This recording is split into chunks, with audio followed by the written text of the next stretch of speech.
안녕하세요. 저는 30대 중반 여성이고 현재 의정부에 거주 중입니다. 제 사연을 말씀드리기에 앞서 들으시는 분들께 먼저 여쭤보고 싶은 게 있어요. 가족이라는 단어를 들으면 제일 먼저 어떤 생각이 떠오르나요?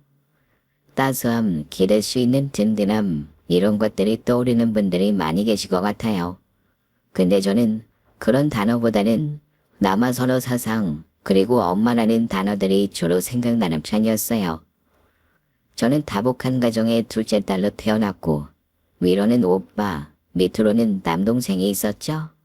친구들은 이런 저를 보며 위아래 남자 형제가 있어 부럽다, 든든하겠다라는 말을 많이 하곤 했지만 큰오빠는 집안의 장남이란 이유로 집안의 모든 돈이 흘러들어갔고 남동생은 막내라는 이유로 집안은 모든 사랑을 독차지했습니다.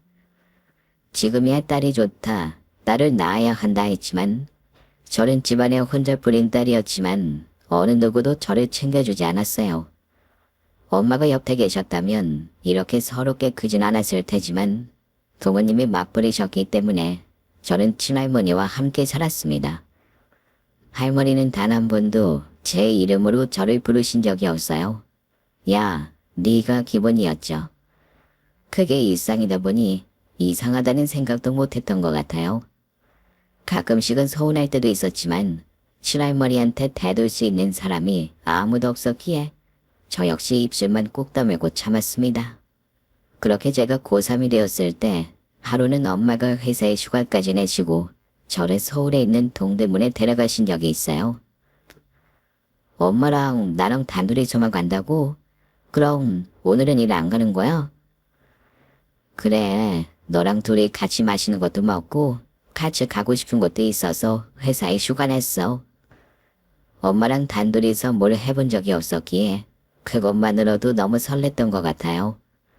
그리고 맛있는 음식을 먹는 것보다는 엄마 옆자리를 하루 종일 독차지할 수 있는 것이 제일 좋았던 것 같아요. 그때를 지금 생각해도 그만큼 행복한 날이 없다고 얘기할 정도였죠. 그렇게 둘이서 옷도 사고 빙수 가게로 들어가 엄마와 앉아서 한술 뜨려고 하는 순간 저희 엄마가 저에게 통장 하나를 건네주셨습니다. 거기에는 4천만 원이라는 돈이 들어있었고 너무 큰 돈이었기에 놀란 눈으로 멍하니 엄마를 쳐다봤습니다. 엄마는 그런 절 보고는 눈시울이 붉어지셨어요. 이 통장은 너희 아빠는 물론이고 할머니도 모르는 돈이야. 엄마가 우리 딸 대학 보내주려고 따로 모아놓은 돈들이다. 너 태어나서부터 지금까지 모아놓은 돈이니까 이제라도 돈 걱정 때문에 공장 들어갈 생각이나 오빠나 동생 뒷바라지할 생각하지 말고 이 돈으로 너 하고 싶은 거 다 해. 누가 뭐라고 해도 나한테 우리 딸이 최고야. 선생님이 그러는데 너 좋은 대학 갈 수 있다고 하더라. 그러니까 대학 가서 너 인생을 즐기면서 살아. 제가 다행히 머리는 좋았는지 공부 성적은 좋은 편이었어요. 근데 공부하는 저를 볼 때마다 친할머니는 계집애가 공부해서 뭐 하려고 그러냐며 고등학교 졸업하면 공장 들어가서 오빠랑 동생 뒷바라지 해야 된다고 말씀하셨어요.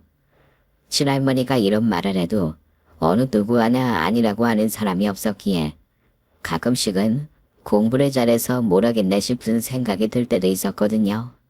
근데 엄마한테 이런 말을 듣고 나니 더 열심히 공부해야겠다는 생각이 들었습니다. 원래도 공부를 잘하는 편이었지만 누구보다 잘하고 싶다는 생각이 들었어요. 그래 집에 와서부터 미친 듯이 공부만 했고 서울에 있는 대학교에 장학금을 받고 다니게 됐습니다. 물론 엄마가 저를 위해 쓰라고 준 돈 4천만 원이 있었지만 그걸 쓰고 싶지 않았기에 더 열심히 공부했던 것 같아요. 서울에 혼자 올라와서 대학에 들어가는 과정도 순탄하진 않았어요. 엄마가 해줄 수 있는 게 이거밖에 없어. 이거 챙겨서 얼른 서울 올라가. 언제라도 돈 필요하면 엄마한테 전화하고. 엄마는 제 손에 꼬깃 한 10,000원짜리 몇 장 쥐어주시고는 얼른 가라고 말씀하셨어요. 저에게 4천만 원이라는 돈을 주셨으면서도 저에게 하나라도 더 챙겨주려고 하는 엄마를 뒤로하고 저는 몰래 서울로 올라오게 됐죠. 대학 생활을 하는 동안 가족들과는 거의 연락을 주고받지 않았고 가끔 엄마와 통화만 했었어요. 그리고 친할머니가 돌아가신 후가 돼서야 명절에 얼굴을 보게 됐습니다. 엄마와는 그래도 간간히 연락을 했었지만 다른 형제들과는 연락을 하는 사이는 아니었어요. 제 가정사가 이렇다 보니 남자친구 입에서 처음 결혼이란 말이 나왔을 때 뭔지 모를 불안감과 걱정이 앞서게 됐죠. 더구나 제가 다니는 회사 앞으로 시어머니가 불쑥 찾아오셨을 땐 생전 처음 받아보는 관심에 너무 부담스러워 당황했습니다. 다음 주까지 기다리기가 힘들어서 얼굴 보려고 왔어. 결혼 얘기 나왔으면 이제 내 며느리나 다름없지 뭐. 나 그렇게 꽉 막힌 시어머니 아니니까 철하게 대해도 돼. 저희가 시험장을 잡은 것도 아니고 혼인신고도 아니는데 벌써부터 이러시는 건 아닌 것 같아요. 시어머니는 제가 하는 말이 들으시고는 화들짝 놀라셨어요. 그리고는 곧바로 저한테 사과하셨죠. 우리 큰애가 집에 있거든. 그래서 내가 종종 찾아가도 아무 말 없고 항상 반갑게 인사해줘서 너도 그럴 줄 알았다. 미안해. 같은 며느리긴 하지만 형님은 형님이고 저는 저니까요. 다음부터는 조심해 주셨으면 좋겠어요. 그랬어야 됐는데 내가 생각이 짧았네. 다시는 이렇게 불쑥불쑥 찾아오지 않으마.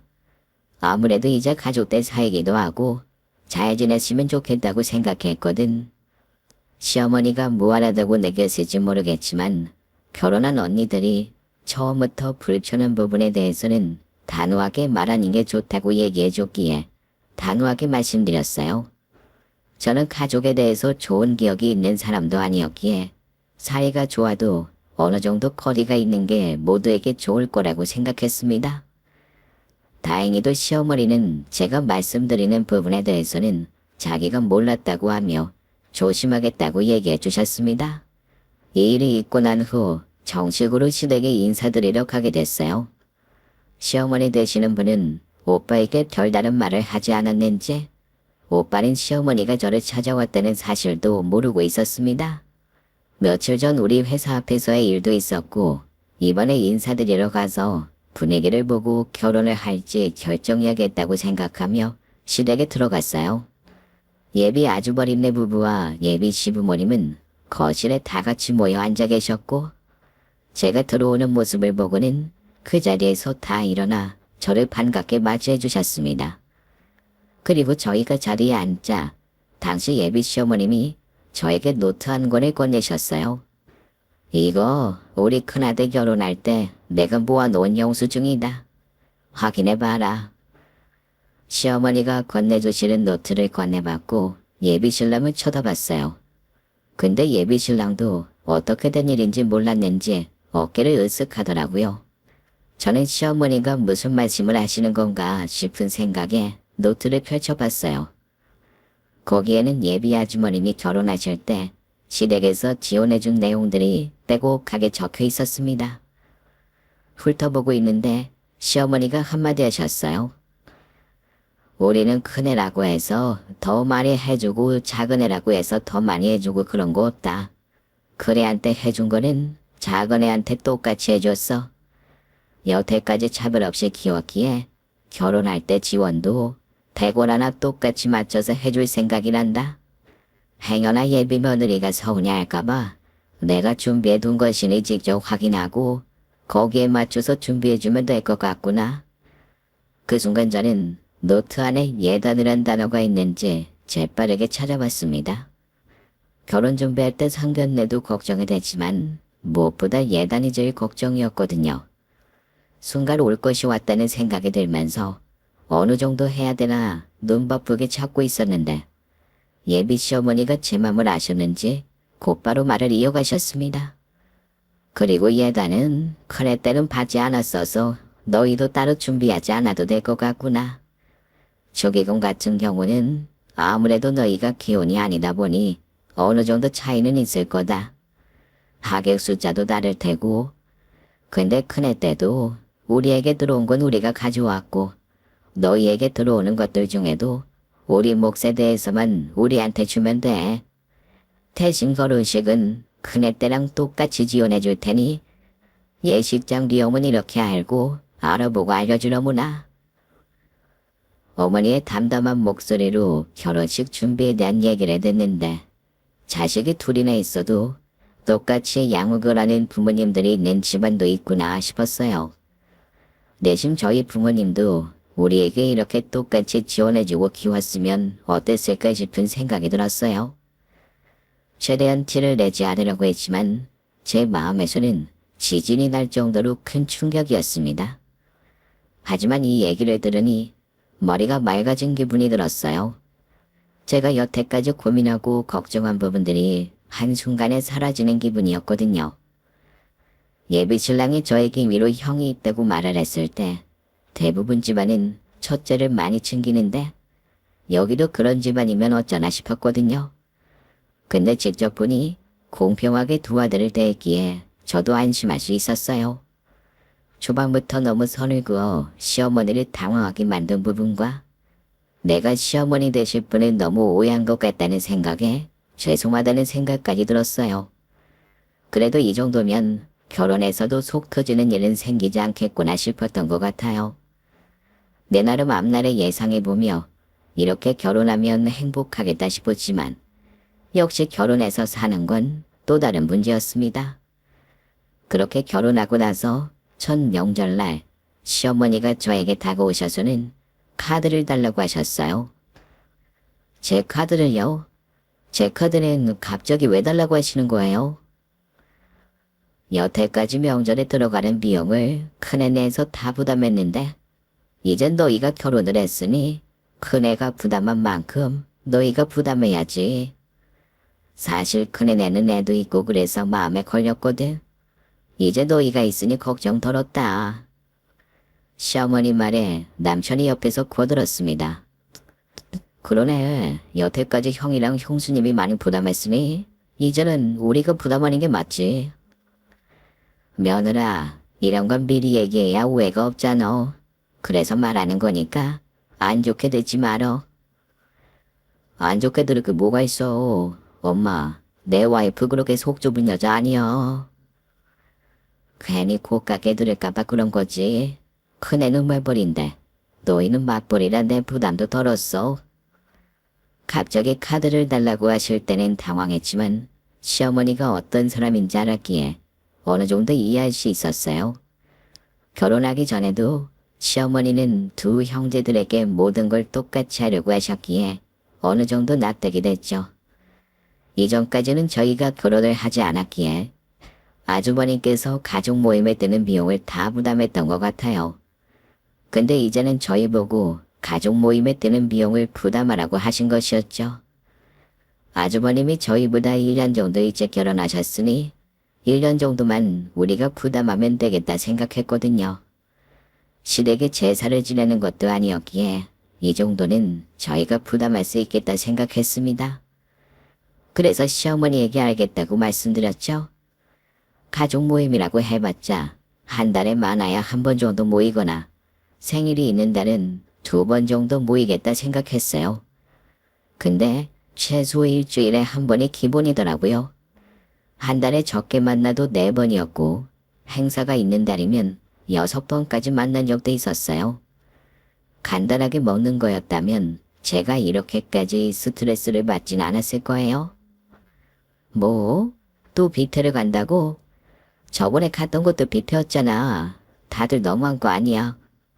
식구가 적은 것도 아니고 어른만 6이고 애까지 하면 7명에서 움직여야 된다고.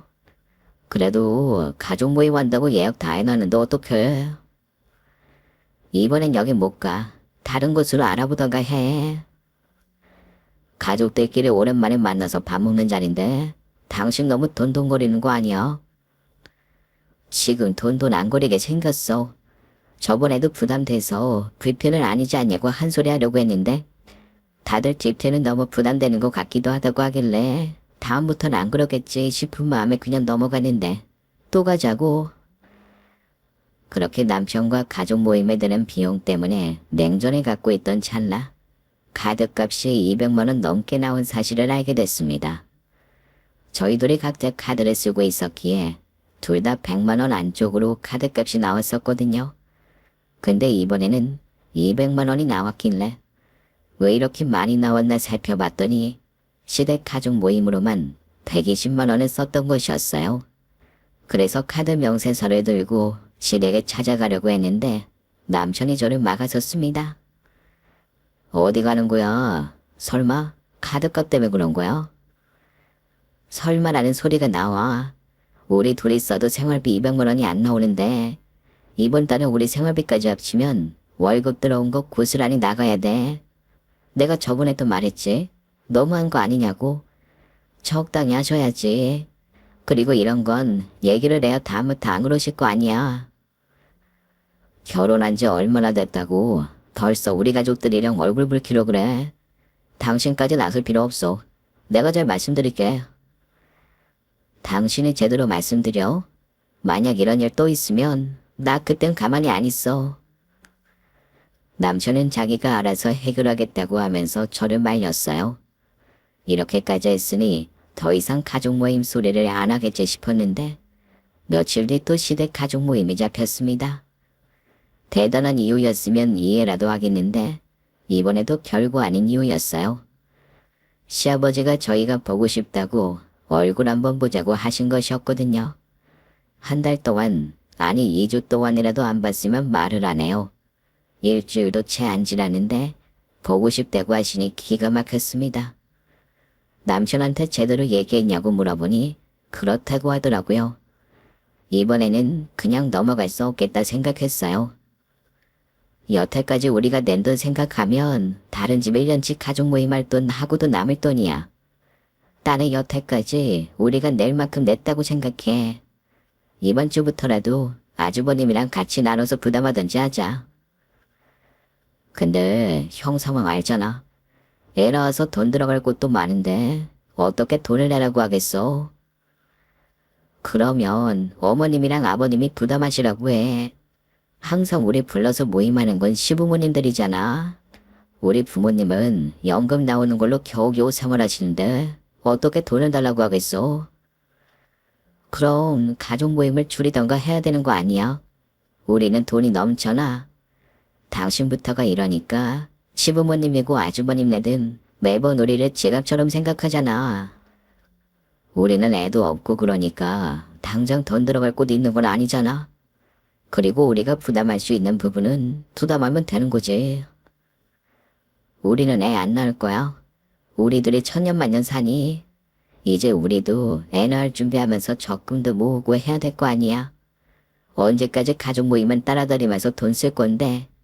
나 안 나갈 거니까 갈 거면 당신 혼자 가든지 해. 그리고 카드 놓고 가. 남편은 오물쭈물하며 알겠다고 하고는 집을 나갔습니다. 남편 혼자 시댁에 갔고 저랑 같이 가지 않았으니 시부모님이 왜 그러냐고 물어보셨겠죠. 심지어 이번에도 가격대 있는 식당을 예약했다며 신나셨거든요. 근데 남친은 카드도 가져가지 않았으니 곧 있으면 나한테 전화가 오겠다 싶었는데 잠잠하더라고요. 그냥 넘어가시려나 싶은 생각이 들었지만 그렇게 남편이 시댁에 간 지 1시간이 지나서야 시어머니에게 전화가 왔습니다. 너는 가족이 뭐라고 생각하니? 고작 돈 몇 푼에 계산기 두드려가며 그러는 게 맞다고 생각하니? 가족끼리 말이야. 그러면 못 쓰는 거야. 네가 그렇게 박하게 사니까 친정에서도 넌 내놓은 자식으로 여기는 거야. 친정에서 무슨 절 내놓은 자식 취급한다고 그러세요? 그리고 여태까지 저희가 안 한 것도 아니고 충분히 했었잖아요. 충분히 하긴 뭘 충분히 해. 이래서 내놓은 자식은 받는 게 아닌데. 네가 친정에서 내놓은 자식이 아니면 왜 친정을 안 가? 너 우리 아들이랑 결혼하고 나서 친정집 간다고 한 적이 있어? 너무 가도 문제지만 너처럼 친정 안 가는 며느리는 내 주변에서 듣도 보도 못했어. 오죽했으면 친정에서 널 안 부르겠어. 내가 좀 더 알아보고 결혼시켜야 됐는데 피도 눈물도 없는 걸 받아가지고는 누굴 탓해. 아무튼 네 생각 잘 알았다. 너한테 다시는 돈 얘기 안 꺼낼 테니까 그렇게 알아. 시어머니의 통보 같은 전화가 끝나고 몇 시간 뒤 남편이 집으로 들어왔습니다. 남편은 저에게 다가와서는 방금 가서 무슨 일이 있었는지 얘기해주고 그 뒤로 가족 적금 얘기를 꺼내기 시작했어요. 남편이 카드를 안 가져가서 그런지 모르겠지만 이번에 시댁에서 간단하게 먹었다고 하더라고요. 그리고 다 같이 모여서 가족회의를 했는데 부모님들이 연세도 있으시고 갑자기 큰돈 들어갈 일을 대비해서 적금 하나를 들어놓기로 했다고 하더라고요. 거기에 돈 들어가는 건 남편이 알아서 한다고 했고 앞으로 우리 카드를 쓰거나 하는 일은 없을 거라고 얘기했습니다. 남편이 이렇게까지 얘기하기에 저도 일단 알겠다고 하고 더 싸우진 않았어요. 당장 남편과 이혼할 생각도 아니었고 이 부분에 대해서는 어느 정도 납득이 됐거든요. 대신 저는 그날 이후로 시댁에 거리를 뒀습니다. 명절에는 같이 시댁에 갔었지만 따로 부르거나 가족 모임이라고 하는 날에는 굳이 참석하지 않았어요. 처음에는 시어머니가 연락하셔서 가족끼리 그러면 안 된다고 하셨지만 1년이 넘어가니 포기를 하신 건지 따로 연락을 하진 않으셨어요. 그렇게 3년이 흘렀고 하루는 남편이 여행을 갈 거라고 하더라고요. 들어보니 가족 적금이 1,000만 원 정도 되기도 했고 시부모님이 여행 가고 싶다는 얘기를 많이 하셔서 이번에 모인 돈 일부를 가족 여행부로 쓸 생각이라고 했습니다. 요즘에는 뉴스에도 명절에 여행 가는 사람들이 많이 나오니 저희 시부모님도 이번 명절에 비행기 타고 다른 나라에 있다 오자고 하셨던 것 같아요. 이번 명절은 길기도 했기에 부담 없이 다녀오기도 좋다고 생각했죠. 그렇게 넉넉한 기간은 아니었기에 저도 조금은 분주하게 준비를 했어요. 여행 날짜가 되기 일주일 전부터 시어머니가 저희 집에 오기 시작했습니다. 그렇게 저희 집에 와서는 여행 준비한다고 난리를 치셨어요. 쇼핑 가서 이것저것 사오는 것은 물론이고 짐을 싼다며 저희 집을 엉망으로 만들어 놓기도 했습니다. 어머니, 집이 없으신 것도 아닌데 왜 이렇게 저희 집에 오시는 거예요? 뭐, 가족여행 가는 건데 가족끼리 모여서 준비해야지. 형님 댁도 있으시고 어머님 집에서 아버님이랑 같이 짐 준비하셔도 되잖아요. 꼭 저희 집에 오셔서 할 필요 있어요. 우리 집은 좁지 않아. 너희 집은 너희 둘만 살아서 넓으니까 그런 거지. 집도 넓으면서 야박하다 야박해. 너희 집 넓은데 좀 쓰자. 제가 또 한 소리 하려고 숨을 깊게 들이마시는데 남편이 저를 붙잡고는 여행 가는 것 때문에 설레셔서 그러는 것 같은데 이번만은 넘어가 달라고 했습니다. 사실 저도 결혼하고 비행기 타는 여행은 처음이라 설레긴 했었거든요. 그래서 알겠다고 했어요. 부모님을 모시고 가는 거라 가이드를 끼고 가는 것이긴 하지만 중간중간 자유여행 시간을 따로 주시더라고요. 그럴 때에는 남편이랑 오붓하게 다닐 수 있는 곳들도 알아봤습니다. 여행 날이 되자 남편 차로 시부모님을 모시고 공항으로 갔습니다. 가이드 한 분이 저희를 맞이해 주시면서 이론 체크를 하며 비행기표를 나눠주셨어요. 그렇게 차례차례 가이드분 손에서 티켓이 다 사라질 동안 제 티켓은 나오지 않았습니다. 그래서 제 티켓이 없는데 뭔가 잘못된 거 아니냐고 물어봤어요. 그리고 형님한테 형님이 예약하지 않으셨냐고 확인 제대로 하신 거 맞냐고 물어봤어요. 근데 그 순간 시어머니가 저를 보고는 한마디 하셨습니다. 네 티켓은 없는 게 맞아. 너 티켓을 우리가 구매할 이유가 있어. 네? 그게 무슨 말씀이세요?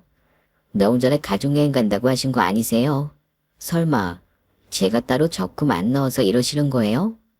저희 남편이 대신 냈었잖아요. 아니, 돈 때문이 아니고 가족여행이잖아. 넌 우리 가족이 아니지. 그 말에 저는 형님을 쳐다봤고 형님은 시어머니와 벌써 말이 다 됐는지 난처한 표정을 지으며 시어머니가 하라는 대로 했을 뿐이라고 핑계를 대더라고요. 근데도 가관은 남편이었습니다. 남편은 옆에서 어차피 당신은 따라가 봐야 싫다고만 하고 불편하다고만 할 텐데 뭘 가려고 하냐고 하더라고요. 자기도 없겠다. 이참에 집에서 푹 쉬라고 하더라고요. 그러면서 차 키를 저에게 지어줬습니다. 이래서 주차장을 따로 안 알아봤구나 싶었어요. 제가 남편에게 오래 주차할 거면 주차해야 되는 공간이 따로 있다고 얘기해줬거든요. 근데 남편은 그럴 때마다 차 주차 문제는 걱정하지 말라고 하길래 계획이 있겠지 싶었는데 그 계획이 저일 줄은 꿈에도 생각하지 못했습니다. 이 상황을 지켜보던 직원이 옆에서 비행기 표자리 있다고 하면서 추가 금액만 주시면 바로 예약을 도와주겠다고 했습니다. 근데 이 상황에 따라가는 것도 너무 자존심 상하고 제 꼴이 너무 우습더라고요. 창피해서 얼굴이 붉어지는 것 같이 뜨거워졌는데 그때 남편이 저에게 기름을 부었어요. 왜 추가금 내고 따라오고 싶어? 그 돈은 당신이 알아서 내야 되는 거 알지? 그리고 여행 따라오고 싶으면 우리 부모님한테 그동안 죄송했다고 말하고 앞으로 잘하겠다고 말씀드려. 그래야 여행 가서도 즐겁게 보낼 거 아니야. 당신 성격적으로 결함 있는 건 나도 알겠는데 나이 먹을수록 그런 부분들은 고칠 줄도 알아야지. 이번 기회에 당신 그 못된 버릇 고쳐놓을 거니까 여행 올 거면 우리 부모님한테 먼저 정중하게 사과드려. 됐어. 내가 왜 잘못한 게 있어야 사과를 드리지. 남편은 제 말에 혀를 차면서 버르장머리 고치려면 멀었다고 하더라고요. 시부모님은 그 옆에서 며느리를 잘못 들였다고 하셨어요. 그렇게 저만 놓고 시댁 식구들은 떠나버렸습니다. 그렇게 저는 집으로 돌아왔고 우편함에 있는 종이들을 챙겨서 집 안으로 들어왔습니다. 근데 그 순간 카드 명세서가 눈에 띄더라고요. 남편 카드 명세서를 한 번도 보지 않았고 보고 싶다는 생각을 한 적도 없었어요. 근데 이번만큼은 뭔가 확인하고 싶은 마음이 들었습니다. 그래서 카드 명세서를 확인했는데 거기에 떡하니 여행 티켓 금액이 결제되어 있더라고요. 순간 이상하다는 기분이 들어 컴퓨터를 켜서 남편이 자주 쓰는 은행 사이트로 들어가 남편 통장을 살펴봤어요. 가족 적금으로 매달 얼마나 나갔나 싶었거든요. 찾아보는데 가족 누구의 이름으로 나간 내역이 없었습니다. 그리고 1,000만 원 정도 입금이 된 내역도 확인할 수 없었어요. 애초에 적금 같은 건 없었던 것 같더라고요.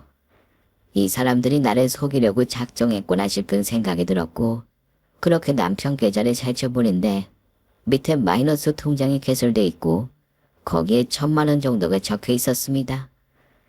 여행을 짜던 중간에 남편이 저에게 마이너스 통장에 대해 지나가듯 말한 적이 있었어요. 그 당시 남편이 회사 사람이 마이너스 통장 하나 만들었는데 이율도 낮고 한도도 나쁘지 않아서 괜찮다고 했다면서 저한테 얘기하길래 왜 갑자기 마이너스 통장에 대해 말을 하나 싶었는데 이런 이유였습니다. 다른 사람이 마이너스 통장을 만든 게 아니라 본인이 만들어서 그 돈으로 시댁 가족 여행을 간 것이었어요. 그래서 저는 그 즉시 단톡방에 메시지를 올렸습니다. 가족이 아니라고 해주셔서 마음 편히 나가겠습니다. 참고로 부동산에 집은 내놨고 내 집은 뺐으니 나중에 남편 집만 가져가시면 됩니다. 그리고 합의 이혼 안 하면 즉시 소송할 테니까 서로 얼굴 붉히기 싫으면 조용히 합의하자. 제가 보낸 메시지를 누가 먼저 봤는지 모르겠지만 갑자기 제 핸드폰으로 전화가 오기 시작했어요. 통화가 넘어오니 나중에는 문자 메시지로 부재중 전화가 와 있다고 연락이 오더라고요. 당연히 그런 전화는 받지 않았고 핸드폰을 꺼뒀습니다. 목마른 사람이 우물을 파야지 제가 전화까지 받아주면서 대답해줄 필요는 없다고 생각했거든요. 분명히 전화를 받아봤자 좋은 소리 안 나온 건 아닌데 제가 그 전화를 받겠어요? 그러니 남편은 그날 비행기도 타지 않고 저를 찾아와서는 우리끼리 여행 가는 것 때문에 이러는 거냐며 솔직히 당신 생각해서 그러는 거 아니냐고 하더라고요. 남편은 제가 시댁이랑 같이 가는 걸 싫어했기에 당연히 여행도 같이 안 갈 거라고 생각했다고 얘기했지만 저는 들은 채도 하지 않고 남편에게 카드 내역서와 이혼 합의서를 내밀었어요. 남편이 제가 건넨 합의 이혼 서류를 보고는 노발대발하기 시작했습니다. 뭐? 재산 분할을 하지 말라고? 아무리 그래도 이건 너무한 거 아니야. 우리끼리만 여행 간 것 때문에 섭섭해서 그런 거야. 재산 분할 안 하는 대신 위자료 안 받겠다고 쓰여있는 거 못 봤어? 그리고 내가 서운해서 이러는 거겠니? 그게 아니면 뭔데? 내가 잘못한 걸 어느 정도 인정하지만 그걸로 한몫 잡으려고 하는 건 안 되지 않아? 그건 양심이 없는 거 아니냐고? 남편은 저에게 말도 안 된다고 하면서 난리치길래 제가 그 순간 카드 내역서로 뺨을 올려버렸습니다. 그리고 남편에게 합의는 없고 이혼 소송 준비하라고 해버렸죠. 시어머니는 여행을 다녀와서는 남편에게 제가 이혼 소송할 거라고 얘기한 사실에 대해 들었나 보더라고요. 저에게 와서는 삿대질을 하며 성질을 부리기 시작했습니다. 가족 여행 하나 갔다고 이혼까지 하는 게 말이 돼? 가족애 같은 걸 받아봤어야 알지. 이래서 피해망상 있는 애들은 안 된다니까. 그리고 네가 그렇게 독하니까 네 친정에서도 너 내려온 거야. 그 순간 주방에서 우리 친정 식구들이 나왔습니다. 친정오빠와 남동생 그리고 엄마까지 나오는 모습을 보고는 시어머니 얼굴은 사색이 됐어요. 시어머니는 놀랄만도 하겠죠. 제가 결혼할 때만 하더라도 친정오빠와 남동생과의 교류가 원활하지 않은 것이 사실이었거든요. 그리고 이 사실에 대해서도 시어머니가 큰 소리 할 때도 할 말이 없었는데 그 이후에 오빠랑 새언니가 같이 저를 찾아와서는 그동안 서운한 거 다 안다고 하며 통장을 건네줬어요. 이거 너무 쉬워. 나랑 동생이랑 너 결혼하면 주려고 모아놓은 돈이니까 마음 편하게 받아. 어릴 때는 할머니가 나만 챙겨줘서 몰랐는데 크고 나서 보니 너한테 미안하더라고. 우리가 어렸을 때는 할머니 때문에 서먹했는데 이제라도 서로 연락하면서 지내자. 다 지나고 보면 가족이 최고야. 그렇게 형제들과 연락을 하긴 했지만 막상 친정에 가려니 좀 어려운 기분이 들었어요. 그래서 친정에 따로 가지 않고 음식점에서 만나거나 저희 집으로 놀러 온 적이 있었습니다. 이런 부분에 대해서는 남편도 몰랐기에 시어머니도 제가 친정과 이러한 교류를 하고 있을지 몰랐던 것이었어요. 저희 친정엄마는 시어머니 앞에 서서는 더 큰 목소리로 누가 누구를 내놨냐고 그러냐? 우리가 딸을 얼마나 귀하게 키웠는데 말 같지 않은 소리를 하냐며 소리쳤고 저희 친정오빠는 시어머니에게 명함을 건넸습니다. 아니 이게 뭐야?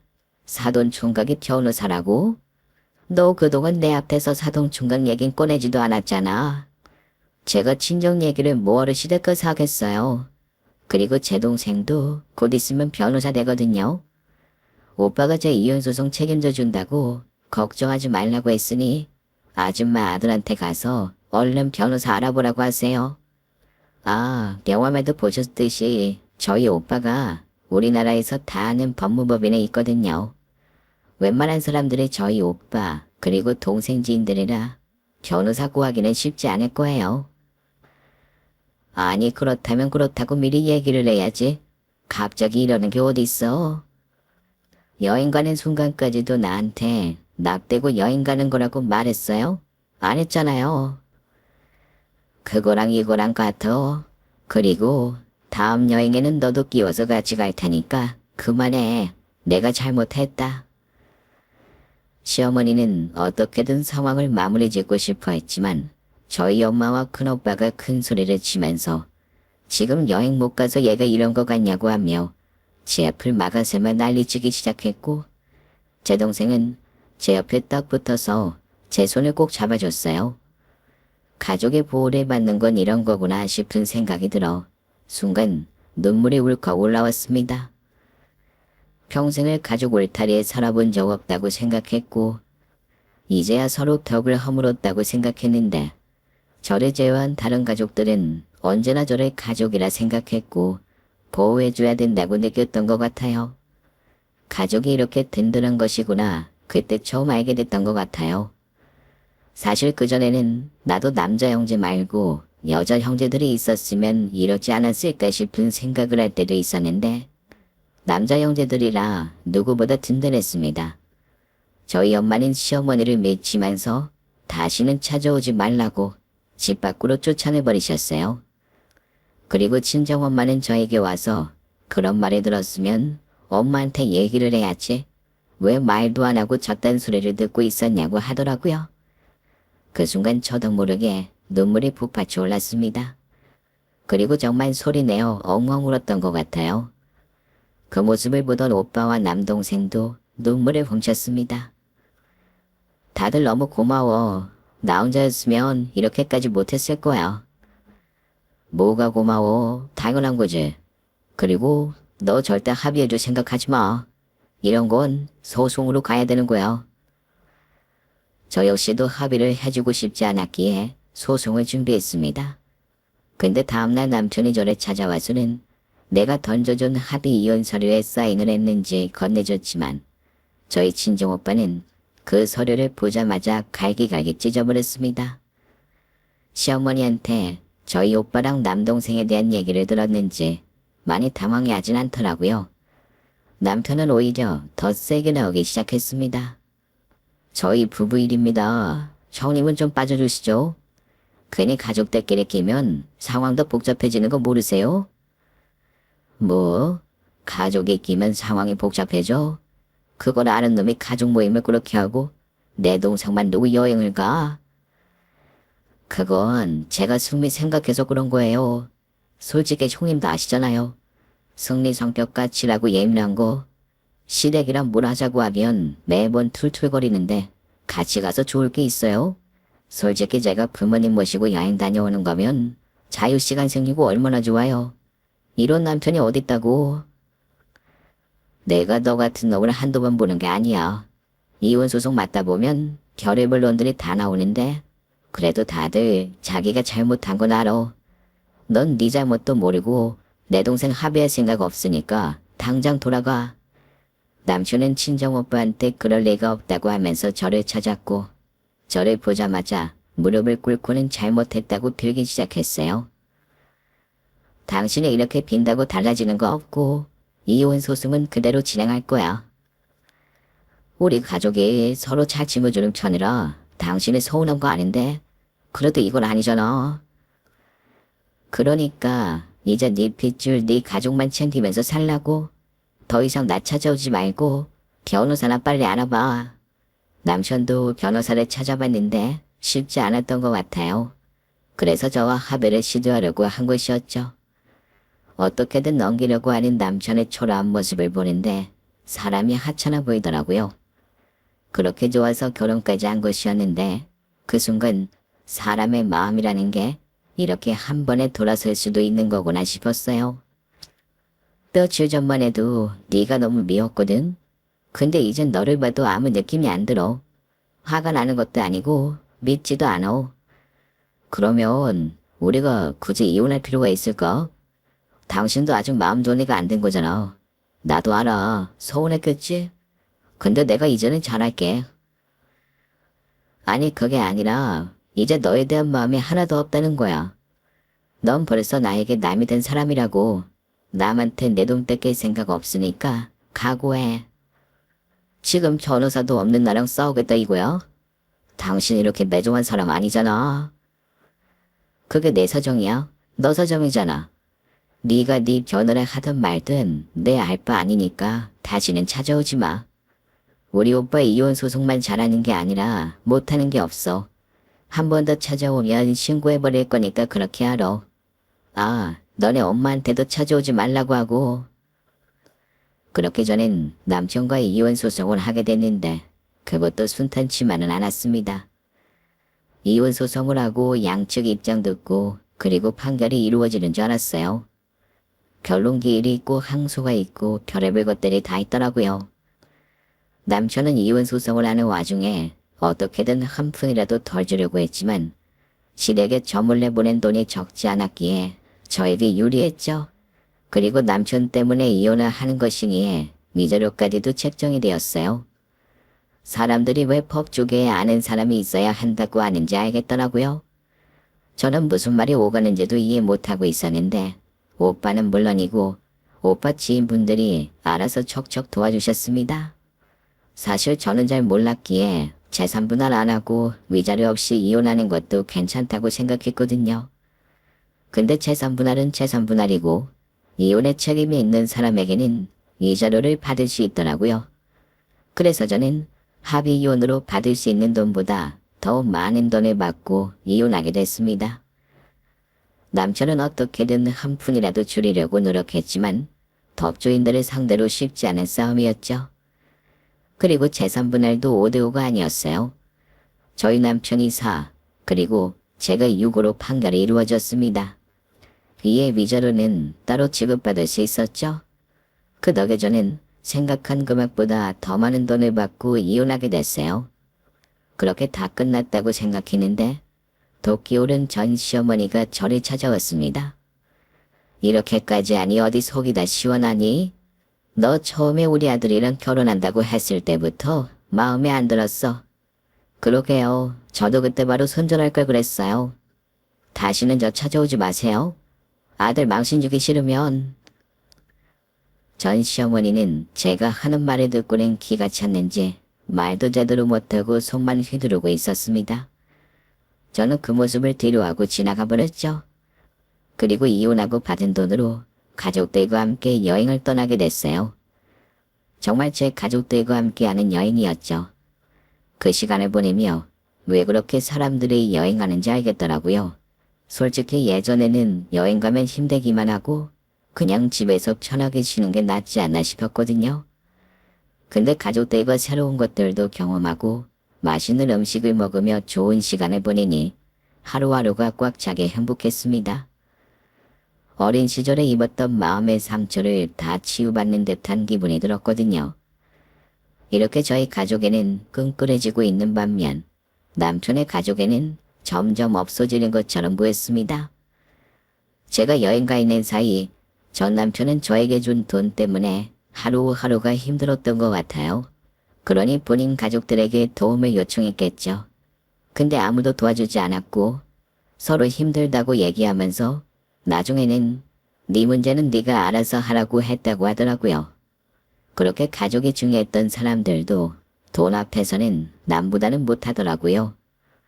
전 남편은 앞으로도 가족 여행은커녕 가족 모임도 힘들어 보였습니다. 가족 모임 나갔다가 전 남편이 돈 달라는 소리 들을까봐 가족 모임도 따로 안 한다고 하더라고요. 겹지인을 통해 전 남편의 소식을 아름아름 들을 수 있었습니다. 전 남편의 모습을 보니 가족이라도 돈 앞에서는 가치 없는구나 싶은 생각이 들었어요. 사실 시댁이 생각하는 가족은 본인이 편하게 돈을 받아 쓸 수 있는 사람을 가족이라 부르는 게 아니다 싶어요. 사실 가족이라는 건 서로 힘들 때 도움 주려고 하는 거잖아요. 전 남편에게는 혹시나 부인들한테 도와달라고 할까봐 몸살이는 사람들처럼으로밖에 안 보였어요. 저는 덕분에 가족들과 사이가 끈끈해졌고 저희는 이번에 가족 기회를 시작했습니다. 남편이 예전에 저에게 한다고 했던 가족 적금 같은 거죠. 그리고 한 달에 한 번씩은 가족 모임을 하며 서로의 근황을 확인하고 있습니다.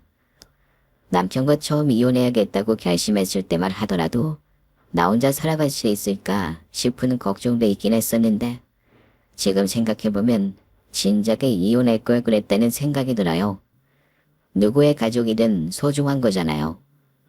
그러니 누군가 본인을 무시하거나 하찮게 대하는 것 같다는 기분이 든다면 그 사람을 인생에서 빼버리세요.